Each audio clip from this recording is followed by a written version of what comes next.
Venga, tronco, haz los honores. Estrena la claqueta. Vamos a hacer el programa 59. Este es un programa que estaba yo bastante empeñado. Le he tenido que forzar un poquito a Jaime para hacer. El programa del Cabo del Miedo, Cape Fear, del año 91. Y fíjate que tiene delito que quiero hacer yo este programa y no sabía... Me intuía, pero no sabía que era un remake de otra. Efectivamente, una película del año 62 de J. Lee Thompson, que no es un clásico indiscutible, es decir, no es una película 5 estrellas, obra maestra, pero es una cinta bastante estimable que además, bueno, nos daba ahí un duelo protagonista de altura, nunca mejor dicho, ¿no? Robert Mitchum y Gregory Peck. Una de las cosas, vamos a ver, esta película es del 91, es de Martin Scorsese, y una de las cosas que me llamaban la atención, claro, qué pardillo era, digo, no es la típica película de Martin Scorsese, es una peli muy rara para ser de Martin Scorsese. Obviamente, al ser un remake, explica bastante las cosas. Pero una de las cosas que te llama la atención, por ejemplo, es el tratamiento del color, ¿verdad? El cielo, ese rollo tan tenebroso que no nos tenía acostumbrados a ese tipo de películas, Scorsese. A ver, lo gracioso del caso es que sin ser efectivamente una película propia de la filmografía de Scorsese, es cierto que es una película de encargo, es cierto que es una película que le viene heredada. La película está producida por Steven Spielberg, aunque no aparezcan los títulos de crédito. O sea, de hecho, vemos los nombres de Frank Marshall y Kathleen Kennedy en los títulos de crédito del principio, que son los nombres que hemos visto siempre en las películas de Spielberg. Era un proyecto que iba a dirigir él. Sin embargo, Spielberg dijo, no voy a hacer esta película porque tengo otro proyecto más importante en la cabeza, que es la lista de Schindler. Y pensó en Martin Scorsese para dirigir El Cabo del Miedo. Lo que pasa es que, sin ser una película que entra dentro de los géneros en los que se ha movido Scorsese, sí que me parece una película, por muchos motivos, 100% Martin Scorsese. Pues nos vas a ir contando luego por qué. Es una peli del 91, está protagonizada por Nick Nolte y por Robert De Niro, que la verdad es que está increíble. De hecho, me acordé de esta película. Vamos a ver, esto es un programa que siempre he querido hacer, chicos, pero no sé por qué me vino a la mente cuando estábamos preparando el programa de Seven. Y digamos que, de alguna forma, vamos a ver paralelismos. El malo de Seven me recordaba a... bueno, no sé. A John Doe. Perdón, a Max Cady. Max Cady. Max Cady, por cierto. Que creo que en la versión doblada decían Cady, ¿no? No, en la original dicen Cady también. No, dicen Cady. ¿Sí? Sí, el original. Vamos, a mí me ha parecido entenderlo. Es posible. No nos ponemos de acuerdo. A ver, más el reparto. Seguimos con Jessica Lange, que está bastante antipática aquí. Y Robert Mitchum y Gregory Peck, que eran actores que en este momento, en el año 91, estaban bastante desaparecidos y llama la atención que los hayan metido aquí en el reparto. Luego te enteras por qué. Porque estaban en la película original, ¿verdad? Sí, efectivamente. Y además, curiosamente, no comparten escena. No. Y no la comparten, cuentan que porque en el rodaje del Cabo del Miedo no se llevaron muy allá. Cosa que no pasó lo mismo con Nick Nolte y... ¿Nick Nolte o Nick Nolte? Nick Nolte. Yo creo que Nick Nolte lo hace la gente para hacerse un poco... Vamos a llamarle Nick Nolte de toda la vida. Que lo hemos dicho siempre. Cosa que no pasó con Nick Nolte y Robert De Niro, que se llevaron muy bien. Y además se da... Bueno, si quieres lo vamos a ver posteriormente, sí, porque es casi una ironía los personajes que interpretan Mitchum y Peck en esta peli. Y aquí... Se te ha olvidado Juliette Lewis. Lo iba a decir ahora mismo. Tenemos a Juliette Lewis, que aunque era una chica que estaba de moda como actriz en aquel momento, luego se dedicó...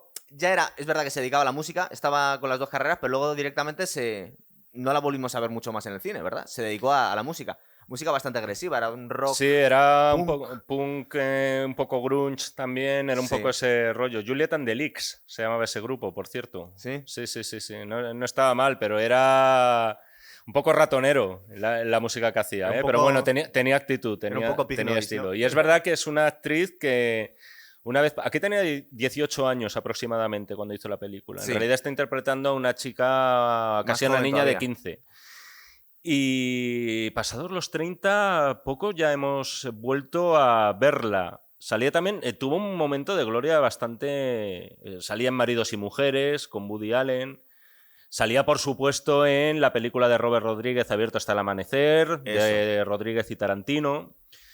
Pero estamos hablando de los 90, ¿verdad? Y estamos hablando, sí, es una actriz que siempre vamos a identificar con esa década. A ver, yo creo que lo más guay de la película, aunque en una película un montón, tenemos que hablar de Max Cady, del malo de la película. Que está Robert De Niro En realidad siempre hablamos de la metamorfosis que hacía Robert De Niro en todas las películas antes de cuando hemos llegado a los nuevos tiempos que vemos ya a Christian Bale, a más gente que hace realmente sacrificios por cambiar físicamente. En aquel momento no se veía tanto, en los 90, y la verdad es que Robert De Niro se pone gigantesco para su tamaño habitual. Aparte que creo que es la primera escena, cuando lo vemos haciendo ejercicio en la celda con ese tatuaje tan guay, que es algo así, pone verdad y justicia en dos balanzas de la justicia. Cierto.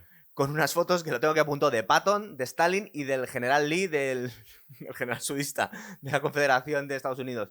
O sea, te podéis imaginar la mezcla que tenía el No amigote. sé si te fijaste en esa presentación que nos hacen de Cady, vamos a llamarle Cady, yo juraría que era Cady, pero bueno. En esa presentación tiene varios libros también. Y no Yo sé me fijé en las fotos. ¿Tú te fijaste en los libros? Me fijé en un título, el único que pude coger, tampoco estoy tan enfermo, es decir, no estuve ahí frame a ver si leíste captaba para los atrás un títulos. par de veces. Y había uno que era La voluntad de poder de Nietzsche. Es decir, leía libros de Nietzsche. Aparte, hay un montón de libros de leyes, de autores que no me suenan de nada, pero el nombre de Nietzsche está allí. Y ese concepto de la voluntad de poder, por cierto, como casi toda la obra y todos los conceptos que desarrolló Nietzsche, pues al final han acabado teniendo su interpretación nacionalsocialista, podemos decir. En este caso hablaba de cómo la voluntad del individuo es lo que le mueve, es decir, su voluntad de demostrar un poder, su voluntad de erigirse por encima del resto. Luego te voy a preguntar, bueno, te lo pregunto ya, pero vete preparando la respuesta. ¿Cuál es tu preferido? Si John Doe o Max Cady. ¿Y quién gana en un duelo? Ahora que están poniendo Mortal Kombat, que están reeditando figuras del cine de acción. No sé si has visto el nuevo Mortal Kombat, están metiendo a Rambo, están metiendo a Terminator. A ver, vamos a ver. Podían meter a estos. Si hablamos en el plano físico, yo creo que John Doe no tiene ni media bofetada. No tiene ni media hostia, es verdad. A ver, el principio de la película nos están presentando a los personajes. Estamos viendo cómo Max Cady sale de la cárcel después de 14 años. Nos explicarán ahora por qué. Nos presentan a Nick Nolte, que es un abogado de cierto éxito. Se nos olvidó decir que es en Florida, que tiene bastante... De hecho, hablamos cuando hicimos el programa de Sean Connery, lo relacionamos con la peli esta de Causa Justa, de Just Cause. Sí. Perdón, Just Cause no se traduce como Causa Justa, solo aquí en España. Porque es en Florida y allí también tiene mucho que ver. Y bueno, aparte de Nick Nolte, que está genial en esta peli, nos presentan a su mujer, que es Jessica Lange, que está muy desagradable. O sea, muy desagradable. Está muy bien como mujer desagradable, ¿verdad? Están muy desagradables todos. Y esto yo creo que es uno de los factores que convierten a la película en una película de Scorsese. Porque la premisa inicial no era... Es decir, el concepto general del acoso, del psicópata acosador contra un abogado... El stalker. El stalker, eso sí que estaba en el guión original. Sí. Y es lo que está, mejor dicho, que estaba en la película original de J. Lee Thompson.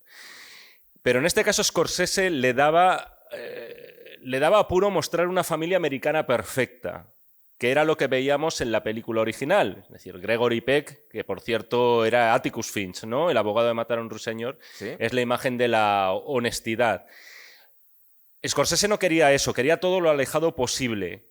Y ya desde el principio se nos empeña en mostrarnos a unos personajes bastante desquiciados, en el que por supuesto también está Jessica Lange, porque la vemos fumar además compulsivamente ya desde el principio de una forma rara.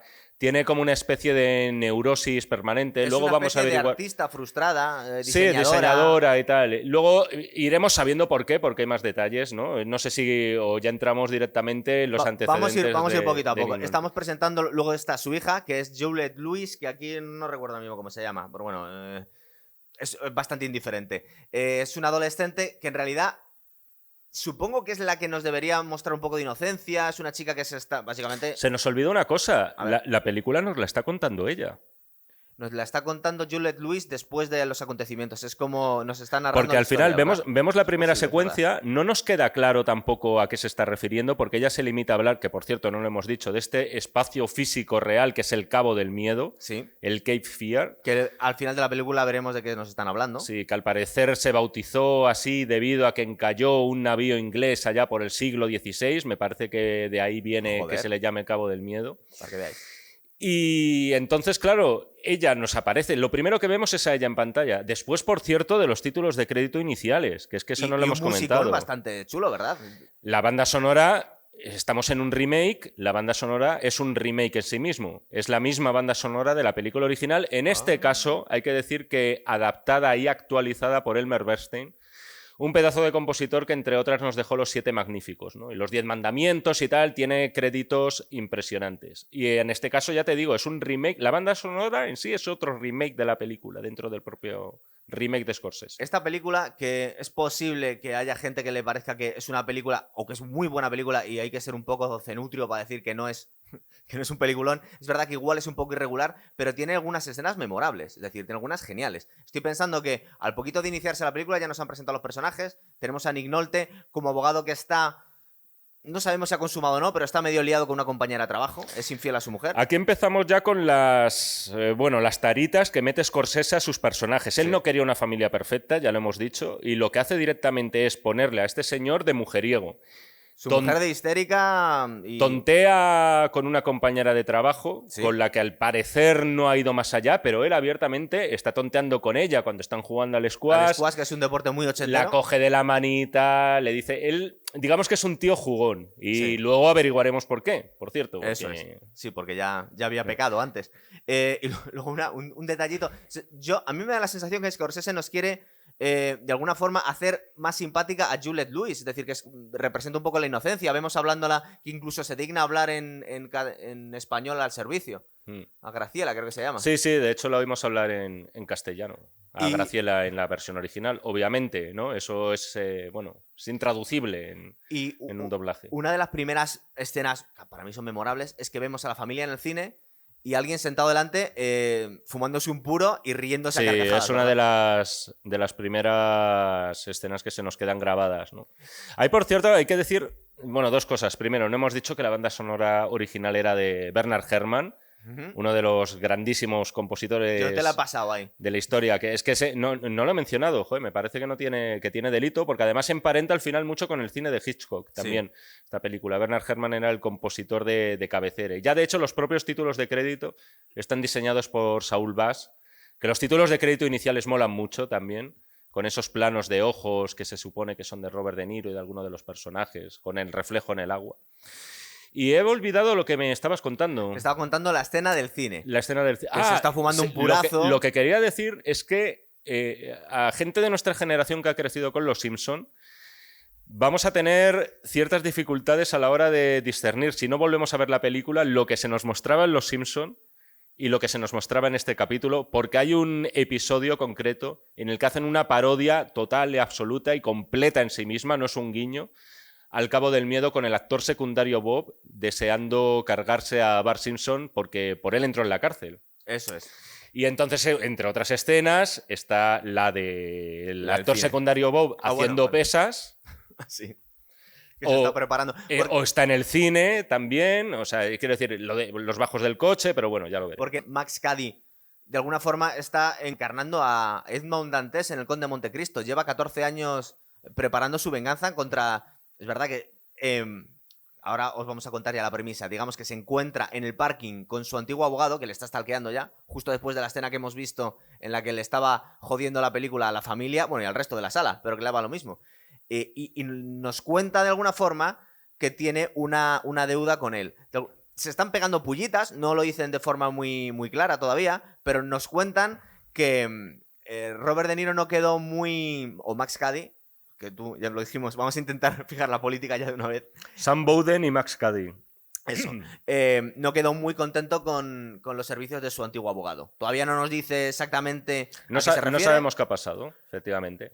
Hay que decir que en la película original, la del 62, por cierto, tiene el mismo plano, si luego lo quieres comparar, que es, ¿sí? Le saca las llaves del coche una vez que las mete Sam Bowden. De repente vemos una mano que se mete por la ventanilla y la saca. Eso es igual. Scorsese ahí quiso homenajear directamente a la película. En la original... enseguida ya queda claro el porqué del acoso, y ha sido porque este abogado testificó contra él en un caso de agresión sexual y pasó menos tiempo en la cárcel, por cierto, porque tú dices, en el Cabo del Miedo es 14 años, 14 ¿verdad? años. En el caso del Cabo del Terror eran 8. Ah, no es el mismo. Fíjate, para empezar ya me acabas de decir que no es el Cabo del Terror, la película original. Como se la bautizó aquí en España, en España, sí, bien. el Cabo del Terror. El original es posible que sea lo mismo. Es Cape Fear, sí, totalmente. Como nos estabas comentando tú, se supone que Martin Scorsese no quiere retratarnos a la familia perfecta americana, ni muchísimo menos. Más bien todo lo Nos contrario. la hacen sí. un poquito antipática. Y no te pasa aquí, a mí me pasa durante toda la película, que salvo algunas escenas que comete ciertos excesos, nos cae muy bien Max Cady. No es el que mejor te cae, porque de alguna forma en las películas, cuando te ponen gente odiosa, hay una tendencia en el público a quedarte con el menos malo o simplemente identificarte con alguien. Yo al final soy muy empático con los personajes, ¿no? Sí. O sea, no te digo que no mole Max Cady. Y en algunos momentos de la película... Que quieras que aparezca en la película, pero es despreciable. O sea, lo que quieres es que... Quiero decir, si eres una persona normal, quieres que ese tío muera. Cierto. Porque entre otras cosas... Y luego por alguna escena, además, que vamos a concretar, que es bastante heavy. O sea, que ha envejecido bien en el mal sentido. De hecho, es curioso porque se suele decir que Robert De Niro hizo un esfuerzo tremendo para prepararse para Toro Salvaje. Yo es una lucha que tengo. En realidad, las escenas de Toro Salvaje son bastante risibles. Pero y eso no está muy fuerte. No tiene nada que ver No, con... pero cuando se dice que Robert De Niro se puso muy fuerte, hizo una transformación, la transformación física lo hizo para Cabo del Miedo. La única película que realmente le vemos transformado físicamente, que está fuertísimo aquí. No, pero, hombre, acuérdate de que interpretando a Jake LaMotta parece gordísimo en su bueno, no vejez, pero ya en su madurez, cuando está trabajando en un club nocturno. Digo, y en Al Capone sale en Los Y en Al Capone parecido, sí. Gigantesco. Ten en cuenta, mira, que ¿qué distancia separa en el tiempo el Cabo del Miedo de Los Intocables? 4 años. Sí. Y fíjate cómo estaba en Los Intocables y en el plazo de 4 años, que por supuesto la transformación no duró 4 años, se tomaría unos meses. Me parece además que, no sé si esto es correcto, tú entiendes más de este tipo de cosas. A ver, cuéntame. Que redujo la grasa corporal al 4%, una cosa así por el estilo. Un poco excesivo, se iría desmayando entre escenas, pero bueno, igual la gente se adorna, igual era un 8 y ya está bien. O incluso, no sé si leí menos, ¿eh? ¿Sí? Pero que bueno, que efectivamente se puso cachísimas. Y hay que decir que además los tatuajes no eran tatuajes de verdad, no, sí, no. pero tardaban geniales, ¿eh? pero tardaban en irse. Es decir, era una especie de tinta vegetal que no te lo quitabas con 4 lavados. Eso lo ha comentado Javier Bardem, que dice que mientras estuvo rodando No es país para viejos, con ese peinado que le hicieron, pues que no había forma de darle la vuelta y que iba al supermercado y que hacía su vida y que la gente se iba aterrorizando. Y te puedes imaginar a Robert De Niro con esos tatuajes y esas pintas en aquel momento, y la verdad es que la gente sí tiene que ir cambiando de acera. Nos cuenta en este momento, en el parking, las razones por las que quedó descontento con su abogado. Fue acusado de una violación por una menor. Bueno, fue acusado con razón porque parece ser que lo había cometido. Nick Nolte, que era el abogado de Max Cady en aquel momento, se hizo con unas pruebas que le habrían absuelto. Es decir, es distinto que en la película original.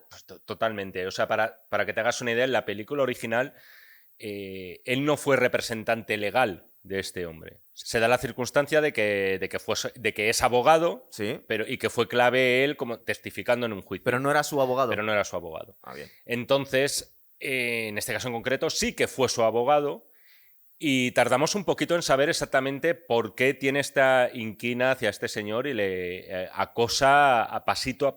Sí, porque además no deja de ser curioso y ya nos dice bastante de la salud mental de este personaje, porque se centra tanto en su abogado. Es decir, podía haber perseguido a otras personas. Porque al principio sí nos da la sensación que le ha traicionado y le ha mandado 14 años a la cárcel. Estamos viendo cómo ya empieza a stalkear a la familia, les merodea la casa. Por cierto, muy importante, no me acuerdo ahora en el minuto exactamente de la película, Nick Nolte, Sam Bowden, echa en falta una cuerda de piano. No sé si te fijaste que hace ese comentario. Falta una cuerda en el piano. Pero debía ser a media película. Bastante más al principio, antes de que maten al perro. Antes de que maten al perro, incluso. Claro, pero es que estas cosas es de un segundo visionado, casi, lo que te has hecho. Porque eso a la primera vez, ¿te diste cuenta la primera vez? Es que la primera vez fue hace 30 años.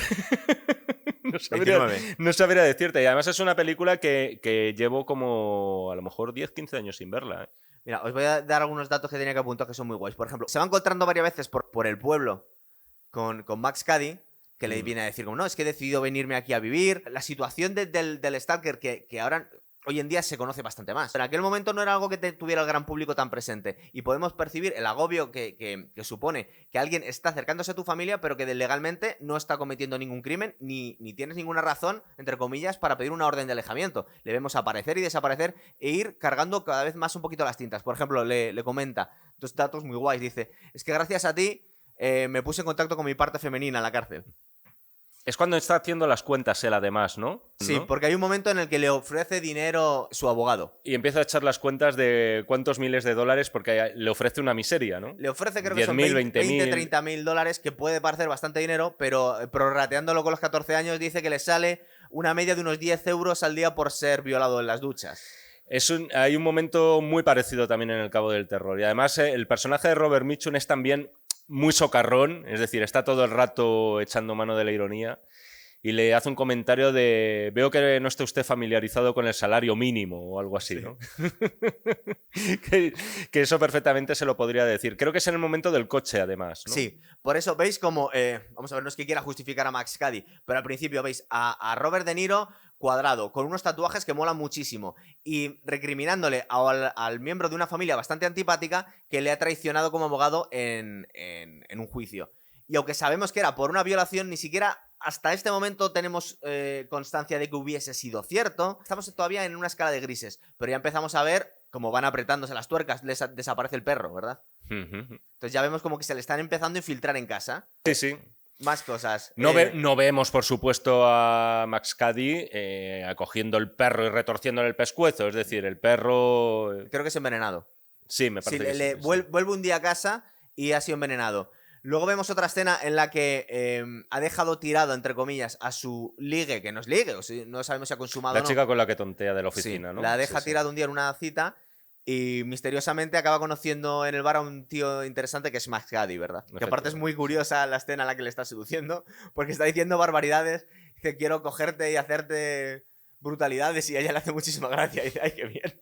No, pero eso es cuando ya están en la cama ellos. La conversación en el bar transcurre en términos muy... Pero va subiendo intensidad. Sí, luego en el tonteo dice, no, si te llevara a casa y te atase y no sé qué, ¡ay, qué gracioso!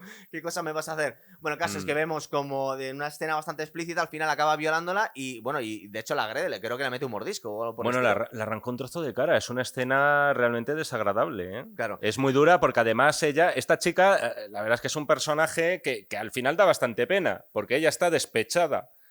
Porque está enamorada de Sam Bowden y no le corresponde.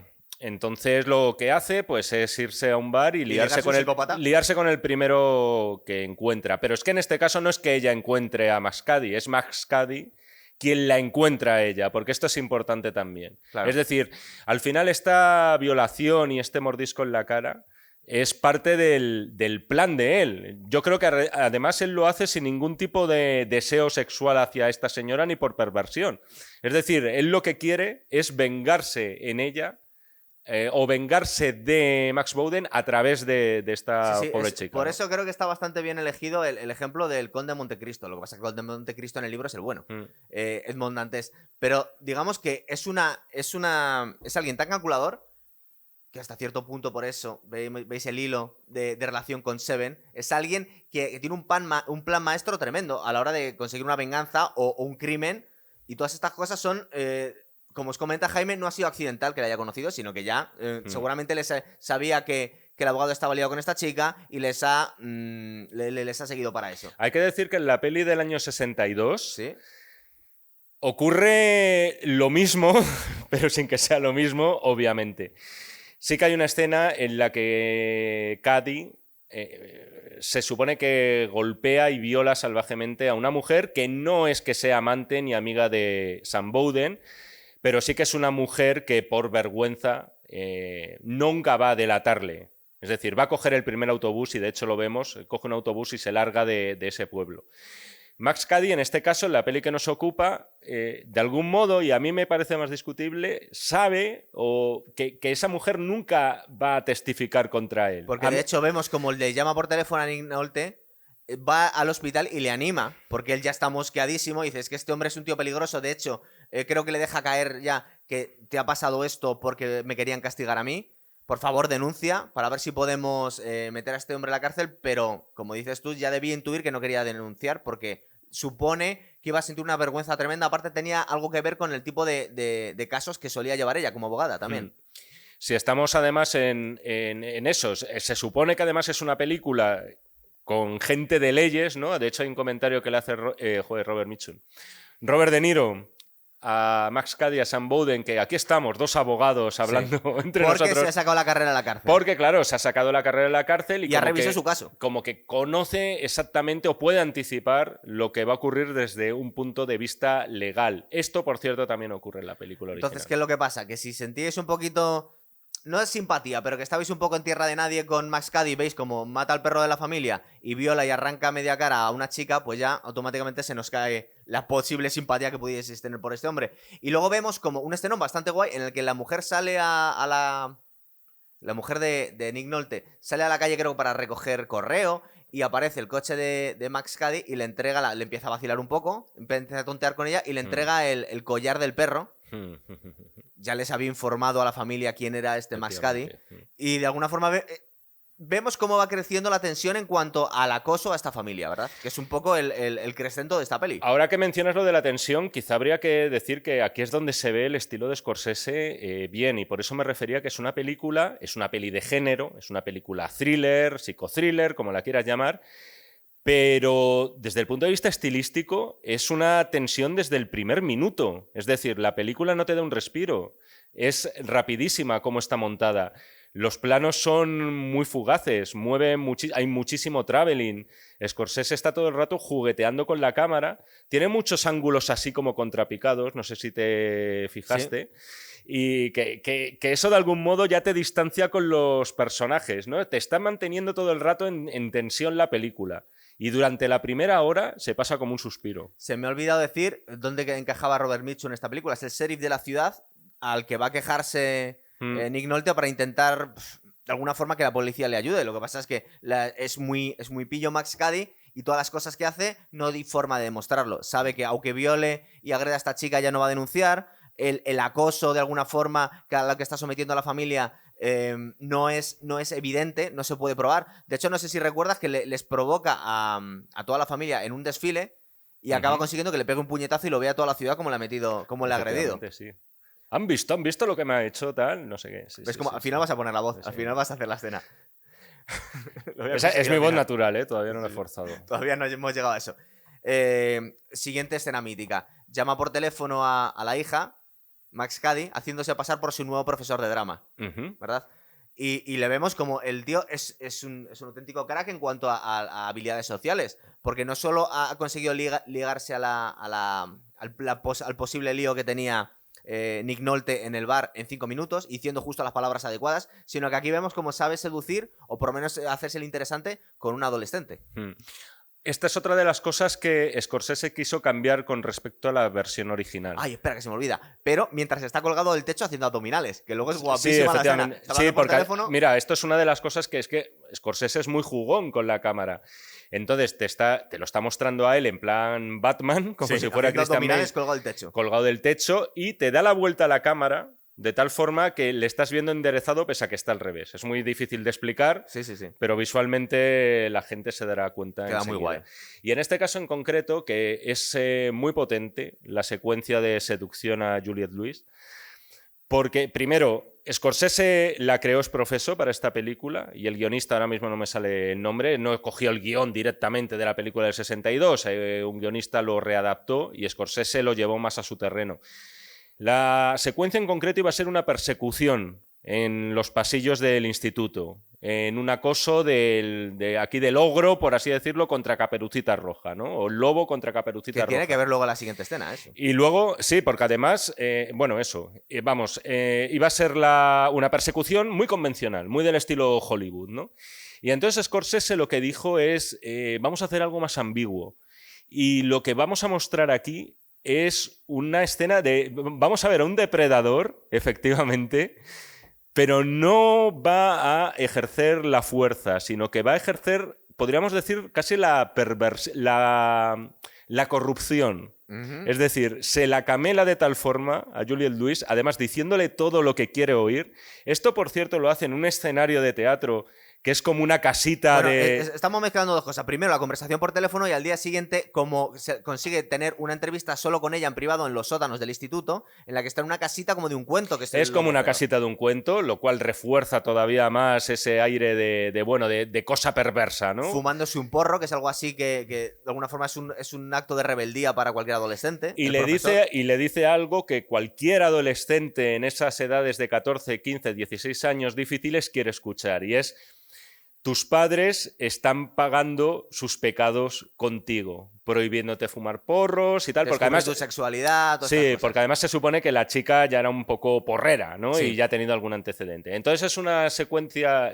¿Querías contar algo entre medias o ya pasamos a esto? No, lo que pasa es que Es era que una detrás de la otra. he hecho un salto. Pero que me ha llamado mucho la atención también, ahora viendo otra vez la peli, el momento en el que Robert De Niro le mete el pulgar en la boca a Sí. Juliette Lewis, que también es un momento que dices es perverso a más no poder, ¿no? Cómo está corrompiendo a esta niña. Porque es un hombre que tiene unos 40 y pico años, ella se supone que tiene... Le saca 15, 30 para que 16 te hagas años, sí. una idea, ¿no? Incluso en yo te diría que en la edad real, más o menos esa es la diferencia Sí. de edad.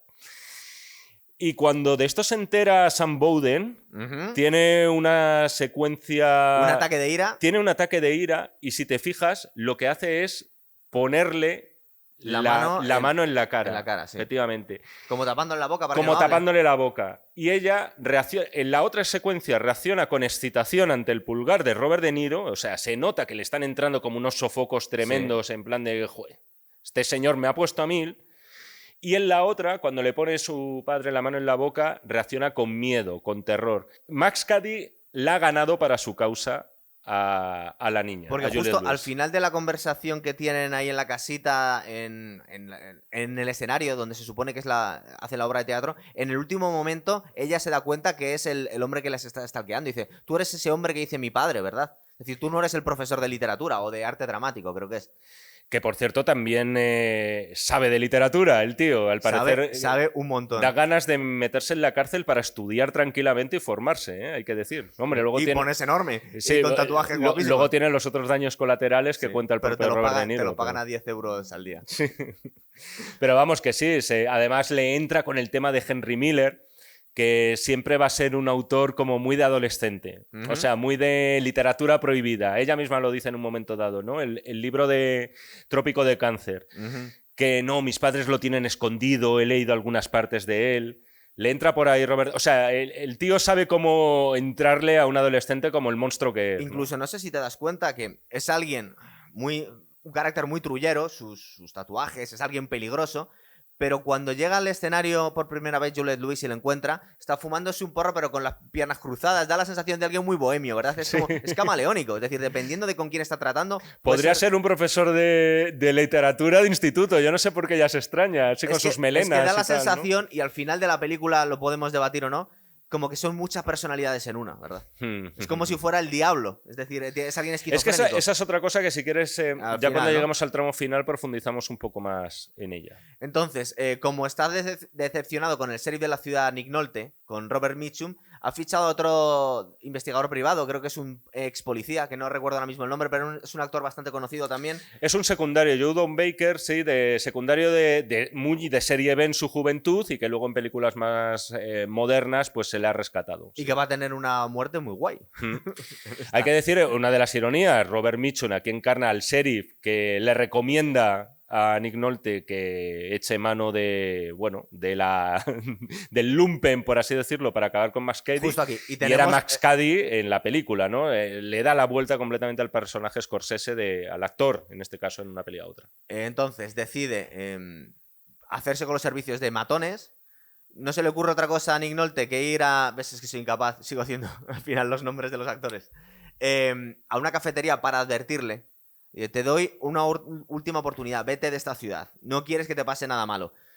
Tan abogado, criminalista y tal, pero un poco pavo, porque ir a amenazar al amenazado es un poco estúpido, la verdad. Tenía una frase, no la hemos dicho en el primer encuentro, cuando le dice eso de vas a saber lo que es perder. Vas a saber lo que es perder. Cierto, esa es una de las frases que yo creo que se nos ha quedado a todos la primera vez que la vimos, porque además dice que no la escucha bien y de hecho luego no es capaz de reproducirla. La verdad es que cada encuentro que tienen estos dos es oro, ¿eh?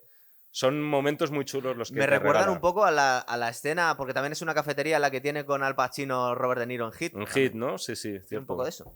Entonces vemos la escena, que vamos a intentar no doblarla, luego igual en un rato nos lanzamos y la hacemos otra vez, pero es esta escena mítica en la que tenemos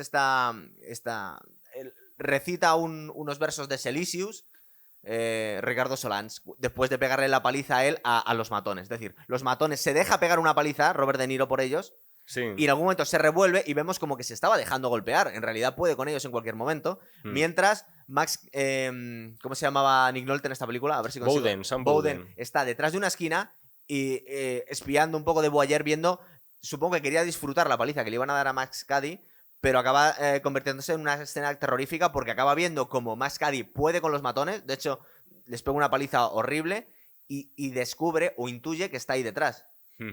Sal ratita, quiero verte la colita. Sí, que por cierto, los versos que tú citabas, que son de este místico alemán, y hay que decir místico porque, claro, tal como lo recita Robert De Niro, Sí. da la sensación de que es una blasfemia. De hecho, lo utiliza un grupo de heavy metal español, Cthulhu, para empezar uno de sus discos. Claro, Justo al esta final, escena. en realidad, esos versos no fueron escritos con ánimo blasfemo, sino más bien lo contrario, en un acto de Sé más que misticismo. vosotros, soy más que vosotros. Sí, o él es tan grande como yo y yo soy tan grande como él. Soy como Dios y Dios es como yo. No está por encima de mí ni yo por debajo de él. Exacto, sí. Bueno, la verdad es que la escena está muy guay. Vemos, aparte que es, como os hemos comentado, Es muy Scorsese además esa secuencia. pero está actuando. Es decir, vemos como Max Cady puede ir transformándose en la persona que él quiere. Incluso en esta escena de lucha pasa de ser el linchado al linchador.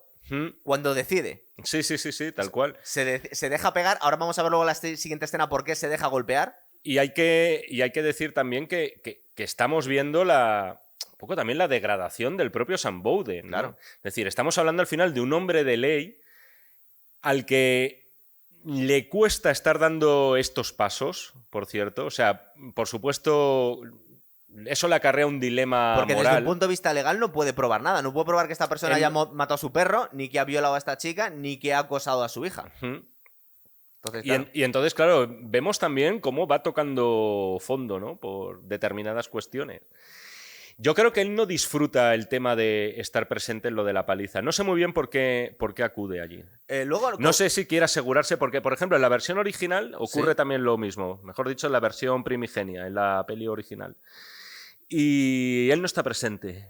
Eso es una cosa que añadió Scorsese para el guión. Yo creo que es genial. Es genial porque además le da ese aire también de suspense. Tiene un suspense tremendo cuando parece que le ha visto, no le ha visto.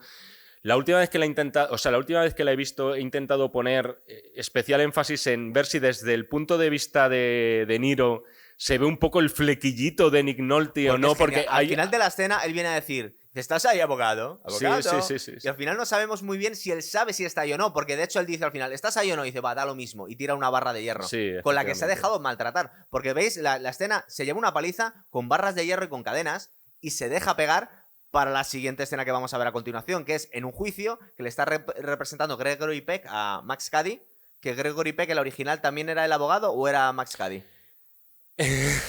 Gregory Peck era el abogado. El abogado. Era el abogado, era el héroe. Además, Gregory Peck, en fin, solo hizo de villano ya en edad madura, en algunas películas. Matando a Moby Dick.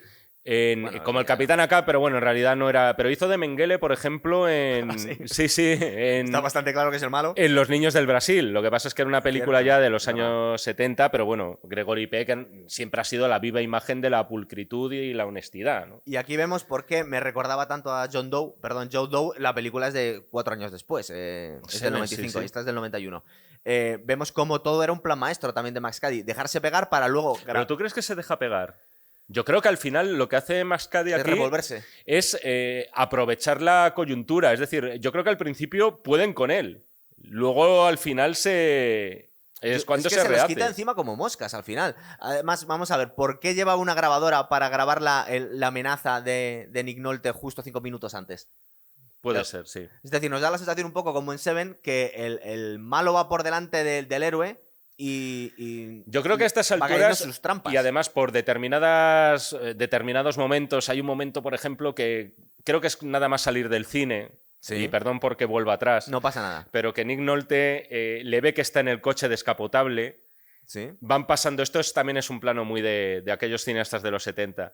Pasa un coche, la cámara se acerca un poquito más, pasa otro coche, la cámara se acerca un poquito más al personaje de Max Cady que está sentado en el coche, pasa otro coche y en un momento dado el personaje desaparece. O sea, yo creo que a estas alturas de la película creo que a nadie le puede quedar duda de que Max Cady no es solamente un chalao que se ha escapado de la cárcel y quiere vengarse. Es muchísimo más. Es otra cosa, algo que ya hablaremos, si quieres, un poquito más adelante, y que es lo que quería reflejar Scorsese aquí. Es un supervillano. Es una especie de entidad, te diría yo. Y eso para mí lo emparenta también a John Doe. Claro, es que es uno de los grandes villanos del cine, por lo menos. A mí es de mis preferidos. Ahora ya empezamos en la traca final. Vemos como a Nick Nolte, que ha quedado totalmente expuesto, porque le ha grabado la amenaza, que le viene a decir su abogado, como eres tan imbécil de ir a amenazar a alguien que luego le vas a dar una paliza. Y lo que nos cuenta él, y por eso puede estar un poco la duda que tienes tú, es que no se sentía bien traspasando la ley si no le daba una última oportunidad a Max Cady para huir. Claro, lo que pasa es que luego no casa eso muy bien con que se quede en una esquina como Boyer para intentar disfrutar de cómo le dan una paliza a este tío. Yo creo que no lo disfruta, ¿eh? No. Yo creo que está ahí para asegurarse de que todo sale bien. No, Bueno. no creo que lo disfrute. Que, por cierto, estamos en el momento en el que aparece ya Robert De Niro como como destrozado en una silla de ruedas, sí, ¿no? haciéndose la víctima. Que ya se había hecho un poco la víctima cuando se dejó dar un par de golpes en el desfile porque había provocado a este hombre. Es decir, él sabe perfectamente cómo hacerse la víctima. Aparte, el último programa que hicimos en El Fantasma fue de The Crown y es un poco como Lady Di. Sabe ganarse al público. Aquí hay en ese momento una vista, ¿no? Porque en realidad esto no llega a Cualquiera que juicio. me oiga, Es acabo como... de comparar a Max Cady con Lady Di. Sí, yo todavía le estoy dando vueltas. Es como una especie de juicio rápido que tienen Sí. aquí. Que queda condenado, pero no solo eso, sino que ahora tiene importancia la siguiente escena porque, como comentabas tú, es que frenético. Se va a tener que salir de la ciudad para defender su título porque se lo van a, pero antes se lo van a quitar el colegio de abogados. Antes de pasar a eso, comentar dos detalles. Uno que es, vemos a Martin Balsam haciendo de juez. Martin Balsam, que es el actor de Psicosis, ¿sí? El que muere en las escaleras con el famoso plano cenital, y que también salía en la película original del Cabo del Terror. En este caso interpretando al detective del que se sirve Gregory Peck, en aquel caso, para deshacerse de Max Cady. Y luego comentar que me ha hecho muchísima gracia el papel de Gregory Peck aquí, porque, primero, la ironía que supone... Es muy guay estar defendiendo la ironía que supone Cady. que estar defendiendo al que era su villano, al que era su némesis en la primera película. Y luego tiene una reacción que me ha parecido muy graciosa, que es lo pelota que es con el juez. Sí. Le hace un comentario algo así, ni el mismísimo rey Salomón habría tomado una solución así. Es muy excéntrico, porque encima le está... Es muy loco, sí, sí. Le está defendiendo con una pasión que no, a nosotros nos hace gracia porque sabemos que es un tío peligrosísimo, que es una mala bestia y se está haciendo la víctima. Y bueno, la verdad es que es muy guay esa escena. La siguiente vemos como os comentaba yo, se supone que a Nick Nolte no le queda otra opción para poder conservar su profesión que hacer un viaje para defender en una especie de vista en el colegio de abogados para no perder la licencia para ejercer su profesión. Sí. Y hacen el paripeto a la familia porque deciden no irse porque considera que justo en ese momento va a ser cuando Max Cady ataque a la familia. No sé si te acuerdas que va al aeropuerto, se despide de la familia, sale por otra puerta y vuelve en el coche tapado. Es decir, se montan toda la organización y están intentando tenderle una trampa a Max Cady. La verdad es que además se lo curran mucho. ¿Sí? Es decir, van al aeropuerto, se despiden. Hay un numerito que monta Max Cady diciendo que no, que es que estoy deseando, tengo que hablar con mi abogado, mi mujer ha muerto en un accidente. Hablando con la chica del... Con la azafata. Sí, con la de la aerolínea, vamos, sí. que está ahí. Y claro, evidentemente estamos hablando de Max Cady y no va a picar. Porque además supongo que justo después de esto viene lo del osito, ¿no?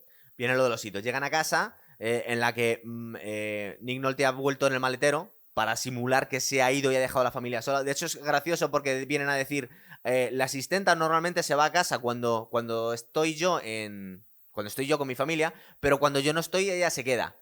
Entonces, y se pone muy pesado el detective privado, que es un poco el que les está ayudando a la familia a protegerse. Dice, no, tenéis que mantener las rutinas porque este tío tan listo que seguramente os va a detectar. Si ella se va a pensar que hay algo raro. Entonces se quedan con, creo que es Graciela, que tiene bastante importancia ahora. Y preparan unas trampas que son relativamente sofisticadas, como poner... No, en realidad son muy artesanales, ¿no? Relativamente sofisticadas para un abogado que seguramente no se le habría ocurrido a él solo. Que ponen un hilo de cobre atado a un osito y se queda toda la noche en vela con una pistola el detective, ¿verdad? Eso es, sí. Y ya vamos a contar al final poco a poco. poco. Todo esto además se supone que se supone que Sí. Max Cady No sabe cree que Nick Nolte no está en la casa, ¿no? ni que hay un detective privado con una pistola esperándole. Que está Eso solo es. la familia con la asistenta. Hmm. Entonces creo que esa noche empiezan a escuchar ruidos. Bueno, esa noche ya se empiezan a desarrollar los acontecimientos. Tengo aquí las notas un poco por encima, a ver si entre los dos nos acordamos. Se mueve el osito Ujú. y empieza a recorrer toda la casa este detective que no recordamos su Sí. nombre. Con el revólver, hasta que al final encuentra, ve que está todo en orden y encuentra a la asistenta preparando un té o un algo a las 2, 3 de la mañana. Hmm. Y es curioso porque me estaba fijando, esta es la segunda o tercera vez que veo la película, que le pregunta algo y ella contesta en español, con una voz parecida a la asistenta. Por eso va a tener bastante importancia en lo que vamos a contar Jaime y yo, que yo entiendo que os van a dar la misma conclusión que yo, que Max Cady empieza a tener poderes sobrenaturales, ¿verdad? Porque ya imita voces de otras personas, habla Sí, sí, sí, español sin totalmente. acento. Sí, sí, sí. Y se da la vuelta y se está preparando está esperando el detective para ese té o ese algo que le está preparando Graciela y es una muerte muy guay, ¿verdad? Ahora, que nos sorprende. A mí me sorprendió en su momento muchísimo esto. Sí, sí, totalmente. Es uno de las sorpresas que deja la película. Un poco Seven, ¿verdad? Bueno, teniendo en cuenta que en Seven al final no veíamos ningún asesinato salvo el final explícito, ¿no? Sí, digo como sorpresón. Que es un Como sorpresón. sorpresa, sí, sí, sin duda, ¿no? Aquí, por cierto, es cuando Nick Nolte, fíjate lo que ha pasado de película. Todavía no hemos contado qué le pasa al... Bueno, básicamente que casi le arranca la cabeza con una cuerda con la de cuerda piano. de piano que se ha comentado Jaime que Efectivamente, faltaba al sí. principio de la película, y es Graciela, que en realidad Graciela se la ha cargado y se ha disfrazado de la asistenta Max Cady. Incluso se ha dado una especie se ha teñido la piel para parecer que es más que es una mujer latina. Ha puesto la voz de una mujer latina sin ningún acento y le ha estrangulado con una cuerda de piano. Bueno, cuando no estrangulado, o sea, directamente es que le debe cortar una de las venas principales. Es una muerte súper salvaje.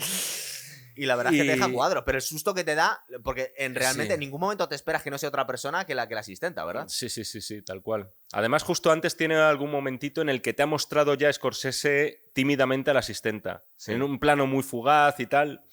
Todo está muy diseñado para crearte suspense sin dejar de sorprenderte. Ya sabes que suspense y sorpresa no suele ser lo mismo. Lo cuenta muy bien. Como decía Alfred Hitchcock. Eso es. Y en este caso juega las dos bazas. Y es imposible no dar un bote en ese momento. Además, que es una escena un poco. Yo sé que va a sonar un poco bestia. Me suena un poco cómico, pero porque cuando sube el plano y ves a la asistenta, es Robert De Niro totalmente cuadrado con una cara de asesino. Pero hasta entonces es que realmente es que parece ella. Es decir, es que está muy, muy bien trabajada el traveling que hace la cámara. Decías subiendo. tú lo del color del cielo antes y Sí, tal, ¿no? que lo hemos visto durante toda la película, pero aquí cuando va empeorando la cosa. Es que se va volviendo notando, rojo. ¿verdad? O sea, prácticamente es como. Además, creo que es justo en este momento, en los momentos previos a que se produzca este home invasion de John Doe, iba a decir, de Max Cady. Vemos el cielo totalmente rojo como si el infierno se cerniera encima de la ¿Sabes a casa. qué me recuerda de el estos cielo? tipos. Porque estamos saliendo de los 80, todavía estamos casi en los 80. Me recuerda mucho a los cazafantasmas, tío. El cielo cuando venía al mal. Puede ser, sí, sí, se da un aire. ¿Verdad? Puede ser, Entonces, sí. ahora se levanta Nick Con esto Nolte. quiero decir también que ¿Sí? al final la película, es decir, no pretende ser algo realista. En realidad estamos viendo casi como una especie de cuento moral en el que, en fin, las leyes de la física también no se tienen por qué corresponder a las de nuestro universo. Porque me parece bastante precisamente, ¿eh? imposible la suplantación de personalidad que ha hecho con la asistenta para matar a este hombre. Entonces se levanta Nick Nolte, sobresaltado, y encuentra a la asistenta muerta y al detective muerto. Pero ahora me podría poner verosímil, y no lo voy a hacer. Ha desaparecido Max Cady. No ha atacado a toda la familia, sino que se escapa. Y en este momento decide la familia meterse en el coche y huir. Huir al cabo del miedo. A mí me parece un poco discutible esto. O sea, es decir, que dejen ahí los cadáveres, que de repente cojan el coche. Es decir, joder, si en ese momento, además, ya tienes la prueba que querías de que Max Cady ha matado a gente. Sí. En fin, ellos pueden demostrar que no han sido, ¿verdad? Sí, que no han matado a la asistenta. De esto no le van a echar la culpa a Sam Bowden.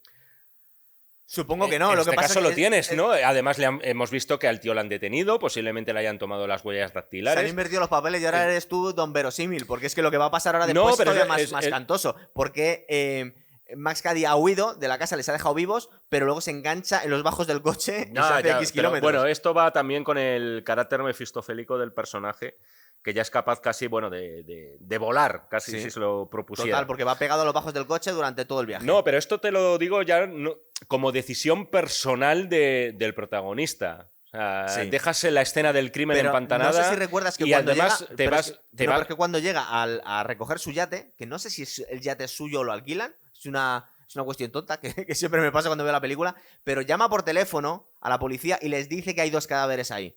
Y le dicen, bueno, no Así, sé si sabes, así lo resuelve, así lo resuelve, claro, resuelve eso te quería Scorsese en la película. La parte es legal. decir, dices, oye, tú, ¿cómo dejan aquí los cadáveres? Porque además yo no me acordaba exactamente cómo se resolvía.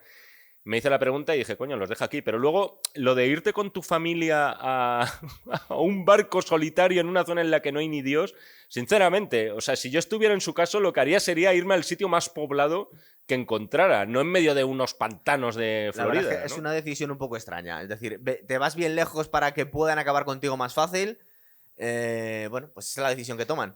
No sé, también puede ser fruto del desquiciamiento, porque al Claro. final el personaje que por cierto, tío, no lo hemos contado también, que hay muchas cosas. En un momento dado, la mujer de Jessica Lange, de la cual hemos hablado poco, Sí. ahí le recrimina que ha tenido aventuras extramatrimoniales, Claro. al parecer, a Tutiplén. Porque se entera, esto lo habíamos dejado, que han agredido a su compañera de trabajo. Y de alguna forma le confiesa Nick Nolte que quedaba mucho con ella. Es verdad que le dice que no estaba liado con ella, lo que pasa, claro, no le cree su mujer. Lo que pasa es que ahora, claro, entendemos esa especie de calma tensa permanente en la que está el personaje de Es Jessica verdad, Lange. porque vamos a aplicarnos un poco más. Es que Jessica Lange está constantemente soltando pullitas y malas contestaciones a Nick Nolte durante toda la película. Durante toda la película. Desde la primera escena hasta la y última. de hecho, como tú dices, se cabrea muchísimo. Decimos, joder, si solamente está hablando, puede ser, puede que esté hablando con una compañera de trabajo a la que han dejado en urgencias.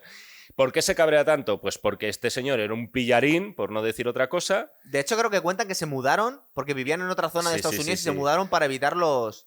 Además, se cuenta algo así como que había semanas enteras en las cuales el personaje de Jessica Lange no salía de la habitación de su Sí, porque casa. había estado deprimida. Claro. Aún así es un poco cargante el O sea, personaje. todo porque- ese clima es muy malsano también. Total. Lo que pasa es que es un poco cargante el personaje porque aunque ahora nos explican un poco por qué desconfía de su marido, cuando está en guerra absoluta, que está muriendo gente, está intentando salvar la vida de la familia, aún así le está soltando mala contestación. Es decir, parece que tiene que luchar contra Max Cady y encima tener a su mujer que le está llamando cosas por detrás, ¿verdad? Por eso decíamos que todo esto, no te voy a decir que te ayude a empatizar con Max Cady, pero de algún modo no te dan quizás la pena que deberían dar los personajes principales. Porque son muy antipáticos. Por ejemplo, la mujer de... La madre de Juliette Lewis, Jessica Lange, es muy... En ningún momento consigues empatizar con ella porque es que te cae mal. Es que es muy desagradable. Porque incluso, aunque tú veas las razones por las cuales puedes confiar de su marido, cuando estás intentando salvar a la familia, es que vas muy rápido, es que no sé qué. Es decir, le está tocando los huevos toda la Luego, película. el personaje de Juliette Lewis, por estar en edad del pavo, no nos cae bien especialmente También, a nadie, eso es. pero también son circunstancias de la edad, etcétera. Y luego, con el que más que podríamos empatizar, que es Sam Bowden, Nick Nolte, estamos hablando de un abogado infiel a su mujer y corrupto, porque al final, o sea, nos guste más o menos. Y aparte es un poco es- histriónico, y ¿verdad? apa- Es un y a- poco... Tiene momentos un poco... Pero que, insisto en esto, o sea, que es un abogado que es corrupto, o sea, es decir, ha infringido la ley para lograr que metan a este tío en la cárcel, nos guste más o menos, fuera por una buena y luego causa ha o pagado a mala. la gente para que le dé una paliza. Es decir, Efectivamente, sí, sí. Entonces, claro, todo este caldo de cultivo nos deja como un poco huérfanos de referentes en la película, Eso es. que por cierto, y aquí quería enlazar, esto pasa piensa en cualquier película de Martin Scorsese y nunca vas a ver a un héroe ni mucho menos impoluto, en Angelical, ninguna. ¿no? Taxi Driver, ahí tenés a Travis Bickle. Bueno, Jake LaMotta, ¿qué vamos a decir? O sea, constantemente, el rey de la comedia, Robert De Niro, todas las películas de mafiosos tremendas, ¿no? Claro. Ahí están entre los que son cabrones y extremadamente cabrones. Digamos que las pelis de Scorsese te cuesta identificarte plenamente con O sea, alguien, es que es incapaz. O sea, el tío no va a mostrarte nunca a un héroe Howard Hughes. O sea, por ejemplo, en El Aviador. O sea, una Sí. persona más enferma que esa. Todos los personajes de sus películas tienen una tara, siempre. O sea, Claro. no lo puede evitar. Y eso es lo que le moló a él de esta trama. Dije, no os lo voy a poner fácil, no va a ser una lucha contra el bien y el mal. Va a ser todo mucho más ambiguo. Entonces, a ver, ya estamos viendo cómo van a emprender la última parte de la película, escapan en el yate. No sé, ¿tú crees que es el yate suyo o no? No me he enterado, tío. ¿Te preocupa mucho? Paramos Es el que- programa y lo no, buscamos. pero cuando me pongo en plan verosímil, No, pero y una tú te cosa, has puesto yo- hace un rato, no deja de tener sentido, porque si tú sabes que tienes un yate ahí, igual tiene más sentido, vámonos en yate y no vamos a un sitio que conocemos. Pero irte al Cabo A ver. del Miedo, a alquilar un yate, Y además un sitio que se llama el Cabo del Miedo. Claro, es que un- dices... es decir, tendría más sentido No, si el barco insisto, fuera no- suyo. o sea, tío. esto nos da pie a un... Para mi gusto un poquito estirado todo este clímax de la película, Sí. ¿eh? Pero bueno, es un momento espectacular que ahora iremos desgranando. Cuando baja de los Pero bajos del coche, bestial. eso no quita que digas, joder, como decisión dramática de personaje, pues es discutible. Lo que pasa es que eso no... En mi caso no va a conseguir que me tire la película abajo. O sea, no es algo de indignado. Yo quiero que... es algo que me ha llamado la atención siempre. Digo, ¿por qué se van allí? Yo quiero que pasen cosas, efectivamente. Pero es verdad que como decisión es un poco arriesgada, ¿no? Tú te quieres ir de España porque te está buscando alguien. Si tienes un yate en, yo qué sé, en Denia, tiene más sentido que te vayas ahí que dices. Es decir, no sé. A Puerto Banús, yo Por qué ejemplo, sé. claro, me puede haber ido a cualquier otro sitio. Me Yo voy a me iría- Andorra, me voy a Gibraltar, no sé. Ahora no es el momento, pero yo me iría a un Corte Inglés con mi familia. Ahora Que me no, busquen porque ahora- ya no ahora son lo que peligroso. eran y Mascadí tiene ahí, vamos, puede pasearse. Total. sus Entonces vemos anchas. cómo empieza una tormenta de esta casi huracanada que vemos en Florida. Tormenta prácticamente bíblica, ¿eh? Es decir, Eso es. adquiere unas dimensiones de... Bueno, de diluvio universal digno del Arca de Noé. En medio de los pantanos de Florida, con cocodrilos o caimanes, o no sé, ahora mismo cuál es la denominación, creo que vamos a dejarlo en cocodrilos. Igual nos viene alguien y nos dice, no, es que es una barbaridad. los cocodrilos son del Seguramente Nilo, haya gente que lo sepa. pero que se parece muchísimo esa escena a la de Just Cause, a la de Sí, Sean ya Connery, lo ¿no? hablamos creo cuando hicimos el programa de Sean Connery, ¿no? Bueno, que entre muchos picoteos de distintas películas, uno en fin, que no se disimularon, o sea, no se molestaron en disimular. Que Ed Harris se parece a Robert De Niro en... Aparte que es que, fíjate, tiene muchas referencias Seven, yo creo que algo debió coger del Cabo del Miedo, que tiene 4 años... Tenía 4 años la película, pero también en Just Cause, que es del mismo año, del 95. Y es justo un psicópata de los pantanos de Florida que por la noche mata gente. Tal cual, y Está bueno, bastante cantado. y el clímax es que es en un barco también, ¿no? Es, Si bueno, no es una recuerdo cabaña mal. flotante casi, Sí, es sí, exactamente lo sí, mismo. sí. Entonces, la familia se junta para cenar, vemos como que están empezando a empatizar un poco entre ellos, se llevan un poco mejor de lo que se han llevado durante toda esta película. Suponemos que por el miedo que han pasado, porque creen que están escapando y que es un alivio. Y en este momento aparece Max Cady en el barco y se desencadena, pues, la guerra más absoluta, ¿verdad? Sí, pero primero recuérdamelo, es que ahora mismo dejen fuera de juego a Nick Nolte, ¿no? Si sale a atar el barco, creo, a tirar el ancla y le pega un golpe en la cabeza y se mete él. Bueno, lo medio deja inconsciente, ¿no? Con Le deja una inconsciente y le maniobra. ata. Con la maniobra esta del mataleón, ¿no? Que es como se conoce. Le estrangula en un Sí, estrangulamiento de pero cuello. pero es un estrangulamiento que no te mata. Es decir, el tío conscientemente le deja vivo, ¿no? No te matas si sueltas a tiempo. Exacto. Es un estrangulamiento esto que está tan de moda en el meme ahora. Se mete en el barco, que sorprende a las dos mujeres, y suponemos que quiere violarlas a las dos, o a una de ellas, o tal. Es decir, pero de una forma un poco... Aquí empieza a ser un poco pavo Max Cady, porque no las deja maniobrar bastante. No sé si te das cuenta que en un momento va a violar a la mujer y le empieza a contar una película y él como que No, hombre, consigue distraerle, de verdad. le hace un speech precioso además. ¿Verdad? Pero es cierto que en este momento como que no está tan claro que Cady lo tenga claro. Es decir, que no lo tenga aquí tan planificado. Porque creo que iba a violar a la hija y luego da la le dice sensación de él- que improvisa, sí. Y en todo verdad. caso, además, insisto, yo creo que este tema y aquí se ve de forma no explícita porque no consuma, pero es su intención, el tema de la violación no se sabe muy bien si es por vicio suyo o directamente para castigar a Sam Bowden. Esa es la duda que siempre tengo. Si él siente atracción sexual por estas dos mujeres, ¿no? Madre e hija. Entonces, hay un momento en el que la madre le distrae y de alguna forma le dice, no te acuestes con mi hija, acuéstate conmigo. Y en ese momento Exacto. ella coge creo que es un bote de líquido inflamable y se lo echa a la cara y vemos cómo acaba totalmente desfigurado Robert De Niro porque le ha quemado la cara. Sí. Se va volviendo, va teniendo un aspecto cada vez más diabólico.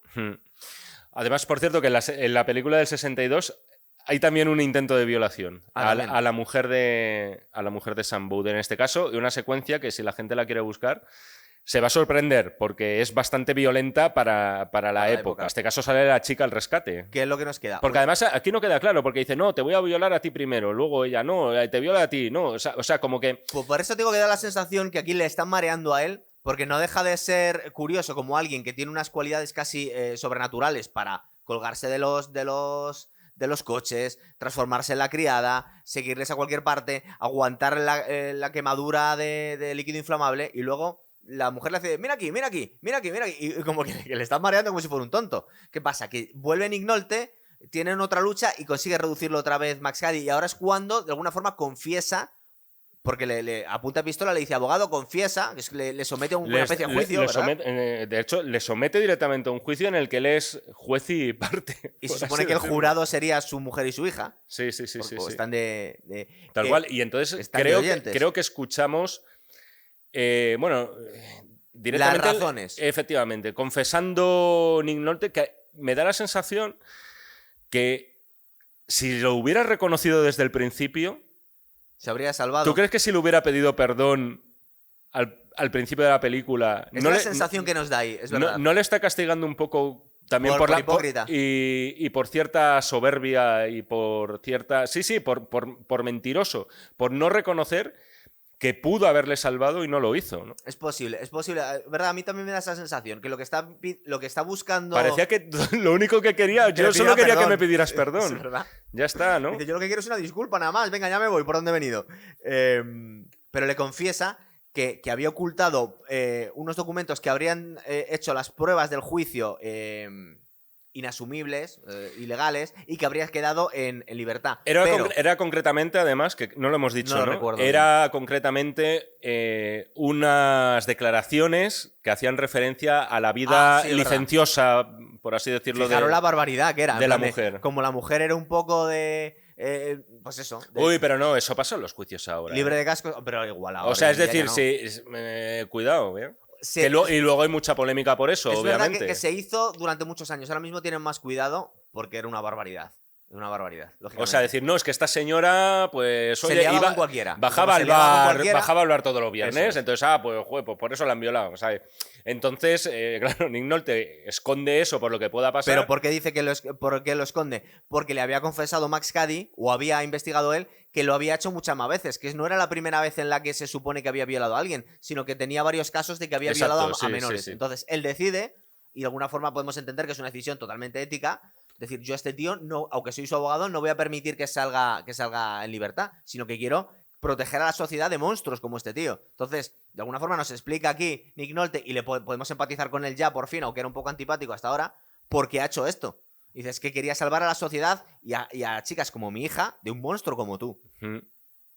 Sí, lo que pasa es que a eso Robert De Niro no le entra. No, claro, es decir, o sea, él es el malo. Al final lo que nos están poniendo aquí frente al espejo es creo yo, tal como lo veo, el concepto de justicia y el concepto de venganza. Y cómo la justicia legal, donde no llega, entra en juego ese pecado capital que es la... Bueno, no, la venganza no es pecado capital. La soberbia. No, pero te digo, bueno, entra de repente esa ley del talión, ¿no? Es lo que quería decir. Todo con connotaciones, insisto, muy bíblicas, porque sí, además... De hecho, el discurso que dice, soy Virgilio y te condeno al noveno círculo del infierno, abogado. Efectivamente, de la obra de Dante, ¿no? Entonces, claro, aquí ya vemos directamente como Max Cady da la impresión de que no era ya un expresidiario, era prácticamente era la conciencia casi de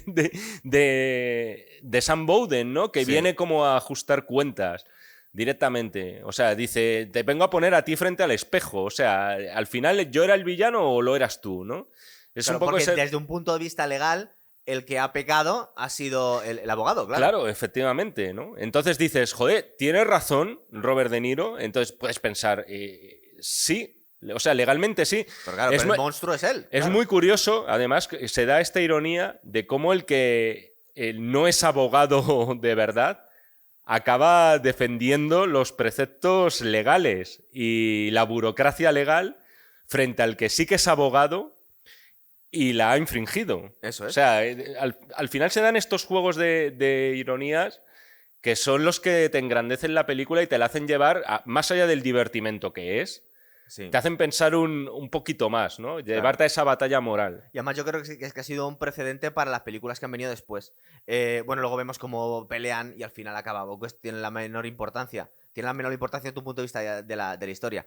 Siguen peleando Nick Nolte y Robert De Niro hasta que al final creo que le engancha una soga y el barco al hundirse acaba arrastrando a Robert De Niro al fondo. Y la última escena, que es muy guay, y por eso, y de alguna forma te revela un poco la verdadera naturaleza de Max Cady, es que empieza a gritar o a hablar en lenguas muertas, ¿verdad? Le escuchamos hablando en latín o en latín hacia atrás. Es decir, nos da la sensación, y a mí siempre me dio esta desde pequeñito, es que en realidad no era Max Cady, era el demonio, ¿verdad? Era el diablo. Hay un momento muy concreto, además, que también te lleva a enlazar esta película con el Scorsese más de autor. Es el momento en el que el personaje de Sam Bowden se está mirando las manos con sangre. Sí. Va cayendo la lluvia, porque no ha dejado de llover, y poco a poco las manos van quedando limpias. O sea, al final, casi todas las películas de Scorsese, ya hemos mencionado que los personajes protagonistas, incluso el posible héroe, entre comillas, que nunca hay en sus películas, tienen todos una tara de base. Pero también Scorsese, y esto es un tópico y un lugar común, pero es cierto, siempre deja abierta esa puerta a la redención. Es decir, de algún modo, el hecho de haber confesado para Sam Bowden también supone una carga que se ha quitado de encima. Porque aparte entendemos sus razones y sus razones todos podríamos compartirlas. Es decir, estamos hablando que ha intentado retirar de las calles a un monstruo que por un defecto legal iba a quedar libre y iba a seguir violando y matando chicas. Pero cuando él se ve las manos cubiertas de sangre y ve que poco a poco se limpian, claro, está viendo en qué me he convertido, ¿no? Eso es. Nuestro amigo común Javier Ors, ¿Sí? comentaba algo que además me gusta Javi. citar a la gente cuando lo dice, que en la película antigua, y esto está muy curioso, empieza en un juzgado donde Robert Mitchum va en busca de Gregory Peck y acaba también en la pelea en el pantano, entre dos hombres prácticamente a puñetazos. Es decir, que empieza como en la civilización, lo más civilizado que pueda haber. En teoría es un tribunal justo, ¿no? Y sin embargo, el final justo de la película es una pelea en el barro entre los dos hombres. O sea, en esa película se veía muy claramente el proceso de degradación también de los dos protagonistas. Yo es una película que recomiendo que vean. A la gente que le gusta El Cabo del Miedo no se va a encontrar con el mismo estilo. El Cabo del Miedo, desde mi punto de vista, es una película superior por varios motivos. Eso te iba a decir. Para empezar, sin haberla visto me da la sensación que es mejor película. Casi todas las películas de Scorsese visualmente y narrativamente, mejor dicho, envejecen muy bien. Es decir, al final es un tío que todos estos truquitos narrativos son los que han sentado cátedra. Pero, y son los que vemos ahora que los reproducen la gente que le idolatra a él como autor, ¿no? Vale, pero ¿a ti no te da la sensación durante toda la película que Max Cady es más de lo que parece? Es decir, porque aquí lo que no sé si es mi propia percepción o que a ti me has dicho que te pasa un poco lo mismo, que nos están mostrando como si fuera realmente el demonio, es decir, es alguien sobrenatural. Sí. Es decir, no es un violador que le ha hecho una jugarreta a su abogado y ha tenido que pasar 14 años en la cárcel y le quiere hacer putada a este tío, es mucho más. Es que lo venimos diciendo todo el rato. Y aparte te van dando pequeños indicios, como el cielo que se pone negro, unos colores... Realmente. Es una película muy estilizada en ese sentido. Y aparece y desaparece el personaje. Por eso, yo la pongo por encima del thriller original, porque al final es eso, te sobredimensiona el personaje. O sea, si algo quería hacer Scorsese y si algo quería hacer De Niro, por encima de todo, era convertir a este personaje en Satanás. En la reencarnación de... No sé si decirlo del mal, porque luego también es una especie de ángel vengador o justiciero incluso, ¿Sabes ¿no? qué me he acordado? Seguramente es el malo más guay que hace Robert De Niro, pero me estaba acordando de una película de Mickey Rourke que creo que hace un papel pequeñito Robert De Niro que hace del demonio también, ¿verdad? Bueno, es un pedazo de spoiler eso, pero yo creo que todo el mundo lo sabe, que es en El corazón del ángel. Solo diré que su personaje se llama Louis Cypher, si no recuerdo mal. Algo por el estilo. Louis Cypher. Lou Cypher. Ya lo has dicho, ya. La gente... Por favor, lo podéis pasar. Lo a cámara, pillará. Lo habrán pillado, ¿no? A ver, más cosas. Ya hemos despachado la película, pero te quiero preguntar un par de cositas. ¿No te parece que... Joder, A mí me salió, lo vuelvo a repetir, tenía muchas ganas de ver El Cabo del Miedo, pero me entraron más y de hecho la vi justo después de ver Seven. Que sin El Cabo del Miedo no habría habido Seven. Sí, porque al final es un personaje que está castigando por un pecado. Claro. ¿No? De algún modo. Y además que lo ha sufrido, al contrario que John Doe, lo ha sufrido en sus carnes, ese pecado, ¿no? Sí. Entonces, sí, yo también vi la semejanza, a mí me sorprendió. Y aparte todo este rollo bíblico, todo este rollo de la cultura, de citar a los clásicos, citar a Dante, citar a... Celicius. Sí, efectivamente, son referentes muy, muy obvios. Yo también creo que hay uno un poquito anterior, y no hablo tanto de la misión que tiene en la vida, que es simplemente comerse a gente, sino el estilo que es Aníbal Lecter. Sí, te iba a decir, pero... Aníbal Lecter sienta un todo gran el programa precedente con en la ese duda, sentido. porque no, hoy seguimos sin becario. ¿De qué año es El Silencio de los Corderos? Es, si no recuerdo mal, del 90. Es como... justo un año antes. Es justo un año antes, sí. Pero es posible que con las producciones se mezclaron, es decir, no creo que El Cabo del Miedo pise ideas del Silencio de los Corderos, ¿no? Con un año de diferencia es demasiado. Yo no lo veo tanto como pisar ideas como por el hecho de que, estando ante un taquillazo como es El Silencio de los Corderos, de repente Hollywood quiera explotar al máximo la figura del psycho-killer o del psycho-killer, vamos a decir. Entonces, ahí sí que veo cierta relación. No tanto en plan, vamos a copiar esta peli, porque en ese sentido Seven también ve muchísimo del Silencio de los Corderos, sino de, oye, el tema del psicópata no solamente te da taquilla, sino que te puede dar premios en la academia, porque El Silencio de los Corderos ganó el Oscar a la mejor peli. Y en esta estuvo nominada Robert De Niro, por cierto, no lo hemos comentado. Vamos a hacer una encuesta, se nos pasa, y aparte podemos preguntaros qué película de psicópata nos estamos dejando. ¿Cuál es vuestro psicópata o malo preferido del cine? Porque este es de los más grandes que hay, ¿verdad? Max Cady. Y os diría más, la peli está muy bien, pero a mí me parece que el personaje de Max Cady incluso crece un poco por encima de la película. Es decir, que lo que más nos queda es el papelón que hace Robert De Niro de psicópata malo. Hay una circunstancia curiosa y es que antes de empezar a rodar, Nick Nolte es mucho más armario físicamente hablando que Robert De Niro, ¿no? Sí. Robert De Niro no es bajo, pero no llega al 1,80 m, para hacernos una idea. Nick Nolte debe creo estar que venía a hacer la bastante misión. Y entonces, no, la misión es como 4 o 5 años antes. 4 años. Es del 86 y esta es del 91. Pero que la cosa está en que Nick Nolte tuvo que adelgazar mucho para que contrastara su presencia más con la de Robert De Niro mazao. Es decir, para que pareciera más débil. Y efectivamente está logrado. Creo que Nick Nolte, a mí personalmente, me gusta en esta película. Sí, ¿verdad? Querían contar con Harrison Ford, por cierto. Tampoco habría estado mal. Es que es Harrison Ford el papel que ha hecho durante muchísimos años de su vida, que es el de voy a proteger a mi familia. Mi familia está en peligro. Estaba recordando una escena de Juego de Patriotas que también está luchando contra alguien en el... No le hagas daño a mi familia, tal. Claro. Al final es un poco el prototipo que también tenemos mucho de los papeles que ha hecho Ford en el cine, sobre todo en esos años 90. Vale, entonces, antes de terminar el Pero programa... bueno, villanos favoritos, ¿no? Y despedirnos. Villanos favoritos. Estamos con Aníbal Lecter, estamos con Max Cady, estamos con John Doe. Estos 3 de los 90, además, debía ser la época ¿Pero dorada hablamos de de los locos? villanos en general o de asesinos en serie? Es que, aquí se abre... Vamos a ver, asesinos en serie, villanos de este rollo, que te recuerden a Max Cady y a Aníbal Lecter. Hay un villano también que es espectacular, que es Kaiser Sose. Cierto, es de verdad. sospechosos habituales también de aquellos años. Lo que pasa es que si Los dices 90... que es el mismo que Joe Doe, has jodido las dos películas. Pero bueno. Los 90 son una gran época de villanos, me estoy ¿verdad? dando cuenta, ¿eh? Es cierto, sí, porque, a ver, los 80 también lo son. Lo que pasa es que, y sin generalizar mucho, pero son villanos más de TVO. ¿Verdad? Para mi Son gusto. más caricaturizados, más típicos, más incluso para todos los públicos. Quiero decir, es que si nos vamos a villanos, podemos hablar de Michael Corleone como un grandísimo villano, ¿no? Bueno, pero tenía sus razones, no era psicópata. Pero se va transformando en... Eso también es verdad. Sí, cierto. Pues lo dejamos aquí hasta el próximo programa. Vamos a ir tanteando a ver cuál es el próximo programa que podemos hacer, pero si nos sugerís algún malo, algún supervillano de los 90, pues sí. Nos podemos apuntar, porque ya estamos cogiendo con la serie de Seven, El Cabo del Miedo, y a ver ahora qué llega. A lo mejor el Silencio de los Corderos.